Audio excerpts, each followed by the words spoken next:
The Just Lead Advancing Racial Equity Conference, hosted by New Detroit, brought together national and local speakers who provided compelling insights into racial equity and justice. Kari Frazier, Detroit is Different, provides you conversations with some of the phenomenal guests, talking dismantling racism with collaborative solutions. My name is Ivy Hunter. I am the Senior Event Programmer for the Michigan Diversity Council, and I am at the Just Lead 2023 conference. Detroit is different. Still here at the Just Lead conference. The music is flowing, but the information is going. Culture, community, Detroit is different. New Detroit bringing this to us. And I have Ivy Hunter here. Ivy, how are you? I am doing great. How are you? All is well, all is well. And you've been in attendance for this. Yes. They're talking racial equity today. Yes. At this time, pulling out from these discussions, yes, what actionable items do you think leave that substantive value for you and others to be like, okay, this is something we can take and grow from? What stood out to you?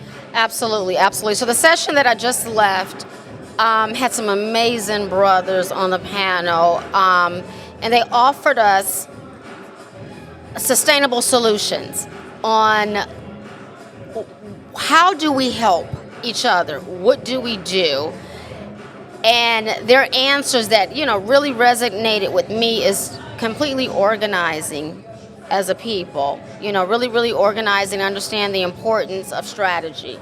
How do we really combat racism? What does that look like? How do we achieve equity in all spaces? And then also technology, making sure that we have access to technology. And what does that mean? Because we, and I posed the question to the gentleman on the panel is that technology is failing Black communities. I mean, real talk. It's failing Black communities. So with that being said, how do we leverage technology? And as business leaders and educators and nonprofit leaders and as individuals, what do we do to make sure that we're creating that equitable access to technology if this is something that's going to be used to really combat racism?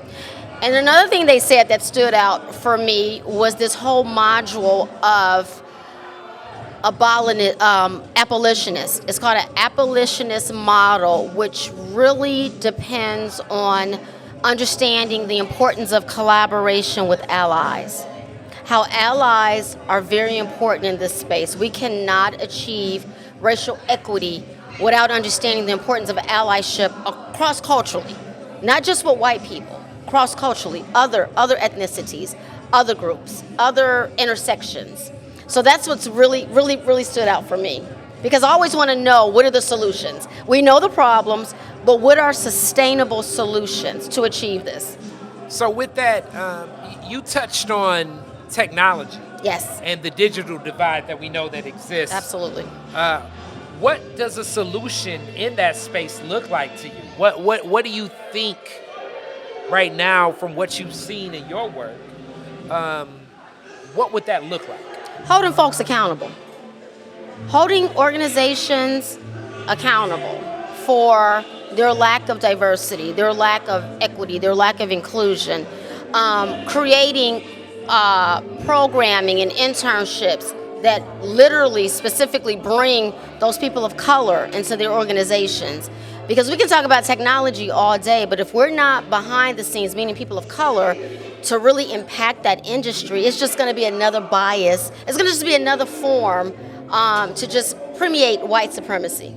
So, just really holding those organizations accountable, those that have checked, said, hey, we believe in this work of diversity, equity, inclusion, and holding them accountable. And for those that don't, stop spending our dollars with them, period. Definitely. And this definitely looks a certain way in that lens as you talk about just really holding that accountability. Yeah. What role do you see people of the community with withholding the dollars is one thing. Right. But as you withhold the dollars, how does that discussion look in the sense of like saying, okay, look, this is why this is a targeted boycott. This is why we're moving differently. This is why we're going to build something self-determinate of our own, because we're not feeling included, let alone to get to the point of equity. That design, where does that start in our communities to empower our community? It's always been a part of our community. Black folks are the number one consumers in our country. Money is power. Power is money.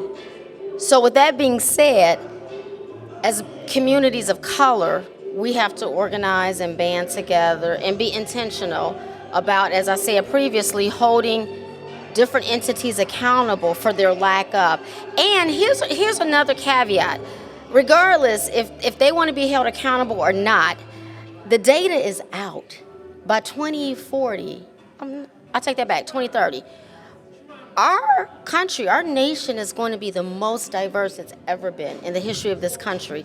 So if these organizations and these industries don't understand the importance of diversity, equity, and inclusion, let's just get to equity. Let's remove diversity and inclusion. Equity, creating those equitable outcomes for marginalized communities or underrepresented communities, they're going to be shut down. I mean, because we have a whole another generation, and I am so excited.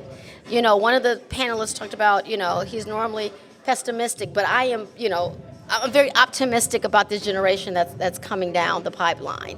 And it's always that next generation that brings that radical change. And when you step back and say, wow, I remember we talked about that, but they're actually doing it. So these organizations, they're gonna have to understand the importance of it, including communities of color.